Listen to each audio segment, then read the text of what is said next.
கீர்த்தி சுரேஷ் நடிச்ச ரகு தாத்தா படத்துடைய ட்ரெயிலர் வந்து நேத்து ரிலீஸ் ஆயிருந்துச்சு. அத பத்தி அதோட ரியாக்ஷன் வீடியோ போடணும்னு ஆசை. யூடியூப் நம்மள என்ன பண்ண போறாங்கன்னுலாம் தெரியாது. ஆனா ஒரு வாட்டி ட்ரை பண்ணி பார்க்கலாம் அப்படின்னு சொல்லிட்டு, வாங்க முதல்ல ட்ரெய்லர் பார்த்துருவோம். அதுக்கப்புறமேட்டு மத்த விஷயத்த என்னன்னு சொல்லி நம்ம பேசிக்கலாம். ஓப்பன் பண்ணோம்னா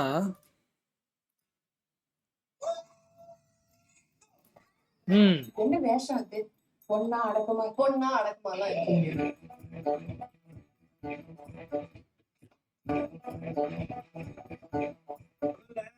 பொண்ணா அடக்கமா மண்டையோட ஃபெமினிசம். என்னை விட 7 வயசு அதிகம். நீங்க என்ன கல்யாணம் பண்ணிக்கிறாங்க?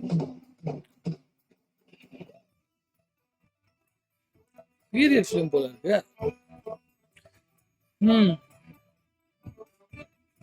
அதுக்கு ப்ரொமோஷன் பண்ணிட்டான். அதுக்கு எனக்கு தானே போறாமே.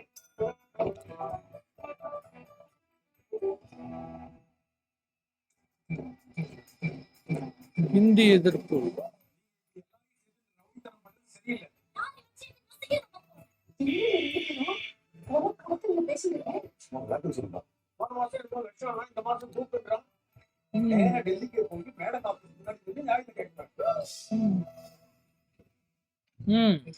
தப்பு தடுக்க இன்னொரு சின்ன தப்பு பண்றது தப்பே.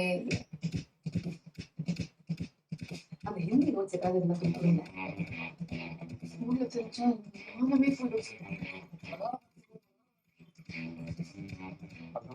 பேச்சும் சரியில்லை, நடவடிக்கை சரி.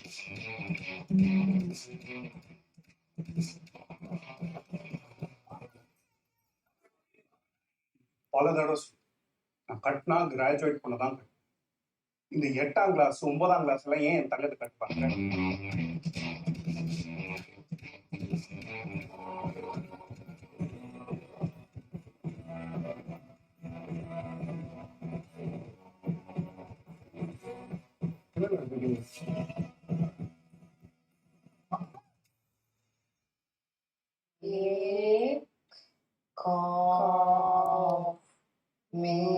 एक ही साथ रहता था वाह।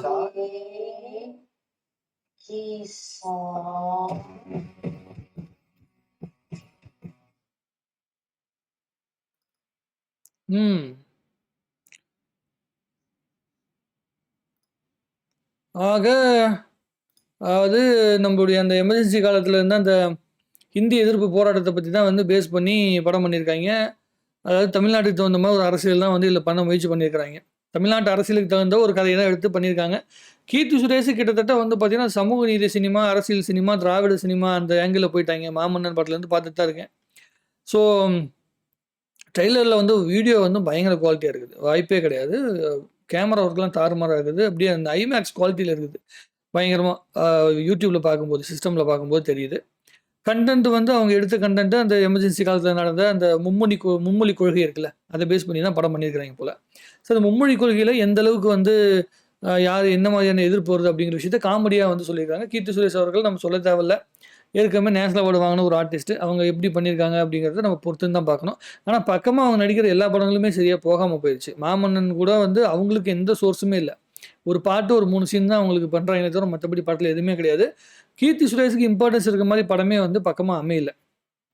ஸோ இந்த படம் வந்து அவங்க கதையின் நாயகியாக நடிச்சிருக்காங்க அப்படிங்கிற பட்சத்தில் அது இன்னும் எந்த அளவுக்கு பெருசாக ஒர்க் அவுட் ஆகும் அப்படிங்கிற விஷயத்தை பொறுத்துன்னு தான் பார்க்கணும்.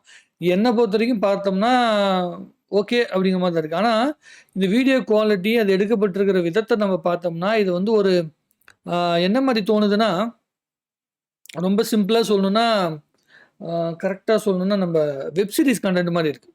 இப்போ பக்கமாக வந்து சட்னி சாம்பார்னு ஒரு வெப் சீரிஸ் வந்துச்சு. அந்த வெப் சீரிஸ் கண்டென்ட்டோட குவாலிட்டி மாதிரி தான் இது இருக்கே தவிர, ஒரு படம் அப்படிங்கிறதுக்கு உண்டான ஃபீல் இருக்கிற மாதிரி தெரியல. வெப் சீரிஸ்னால் இவ்வளோ கிளாரிட்டியாக பயங்கரமாக பண்ணி ஃபுல் ஸ்க்ரீனில் வந்து பார்க்குற மாதிரி இருக்கும். படத்தில் வந்து பார்த்தீங்கன்னா அது வந்து எப்படி சொல்கிறதுனா கொஞ்சம் கிரிப்பாக இருக்குமா, ஒரு வித்தியாசமான ஒரு ஃபீலில் இருக்கும். ஆனால் அந்த ஃபீலிங்கில் இது இருக்கிற மாதிரி தெரியல. படம் பார்த்தா நமக்கு ஏதோ ஒரு வெப் சீரிஸை வந்து மொத்தமாக 6, 7 எபிசோடு சேர்த்து நின்று பார்க்குற மாதிரி தான் தோணும்னு நான் நினைக்கிறேன்.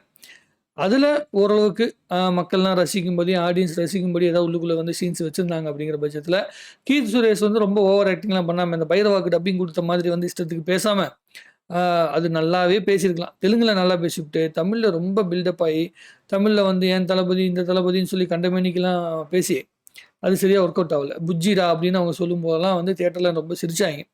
ஸோ அதனால் அது மாதிரிலாம் பண்ணாமல் இந்த கதைக்கு எவ்வளோ தேவையோ அந்த அளவுக்கு வந்து நடிச்சிருந்து பர்ஃபெக்டாக பண்ணியிருந்தாங்கன்னா இந்த படம் பெரிய அளவுக்கு வந்து ரீச் ஆகுதுக்கான வாய்ப்புகள் உண்டு. தமிழ்நாட்டுக்குள்ளே ஆட்டோமேட்டிக்காக இந்த ஹிந்தி எதிர்ப்பு, மும்மொழி கொள்கையை வந்து எதிர்ப்பு இதெல்லாம் வந்து பேசும்போது ஆட்டோமேட்டிக்காக இதுக்குன்னு ஒரு விசிபிலிட்டி கொடுப்பாங்க.